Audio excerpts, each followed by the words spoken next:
আমরা সবাই তাদেরকে নিন্দা করি, তাই না? যারা মদ খায় আমরা তাদেরকে ভালোবাসি না। যারা ফেন্সিডিল, কোকেন, হেরোইন এ ধরনের নেশাদার দ্রব্যের সাথে অভ্যস্ত হয়ে গেছে, আমরা কি তাদেরকে ভালো চোখে দেখি? না।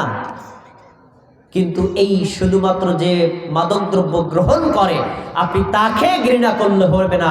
ইসলামী শরীয়তে আল্লাহ রাব্বুল আলামিন নবী মুহাম্মদ সাল্লাল্লাহু আলাইহি ওয়াসাল্লাম এই মাদকদ্রব্যের সাথে 10 শ্রেণীর মানুষকে কঠোরভাবে নিন্দা করেছেন।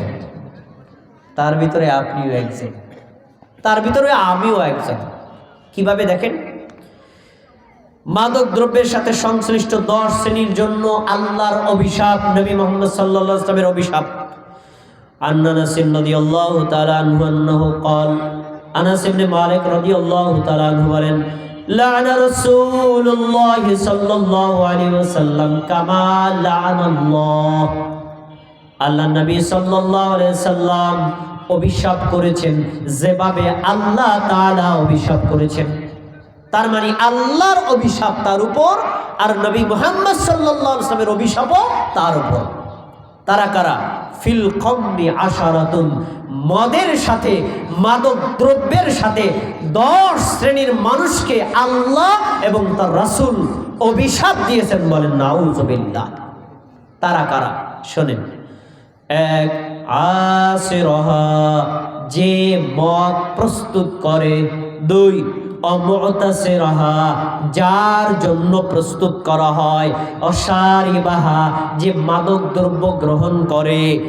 ও হামিলাহা, যে মাদক দ্রব্য বহন করে নিয়ে যায়। তারপরে বলছেন ওয়াল মাহমুলাতা ইলাইহি, যার জন্য বহন করে নিয়ে যাওয়া হয়। অসাকিয়াহা, যে ব্যক্তি মাদক দ্রব্য পরিবেশন করে। ওয়াবাইহা, যে ব্যক্তি মাদক দ্রব্য ক্রয় করে। ওয়া আকিলা সামানিহা, যে ব্যক্তি মাদক দ্রব্যের মূল্য গ্রহণ করে। অল মুস্তারিলাহা, যে ব্যক্তি মাদক দ্রব্য ক্রয় করে। অল মুস্তারিতা ইলাইহি, যে ব্যক্তি মাদক দ্রব্য বিক্রয় করে। অল মুস্তারিতা ইলাইহি, যার জন্য বিক্রয় করা হয়। 10 শ্রেণীর লোকের উপর আল্লাহর অভিশাপ, নবীরও অভিশাপ।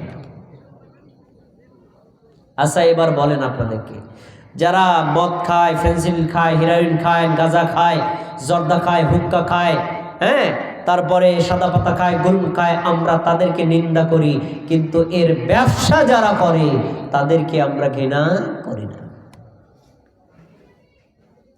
এর ব্যবসা যারা করে, এর সরবরাহ যারা করে, এর সাপোর্ট যারা করে, এর সহযোগিতা যারা করে, তাদেরকে আমরা নিন্দা করি না।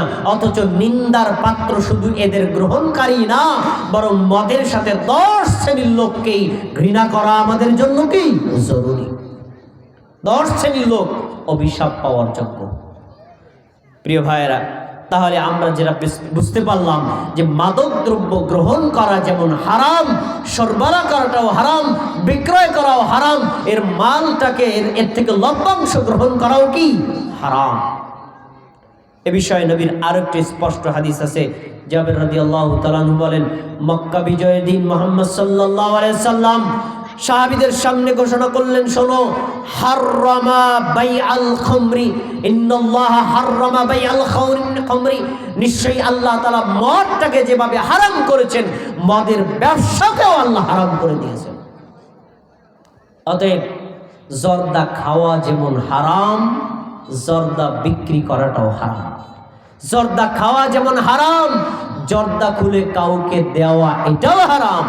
অনুরূপভাবে খড়, গুল্ম, সাদা পাতা, যেগুলো মাদকদ্রব্য, এই মদের সাথে সংশ্লিষ্ট যেগুলো নেশা তৈরি করে, এগুলো পরিবেশন করাটাও কি হারাম।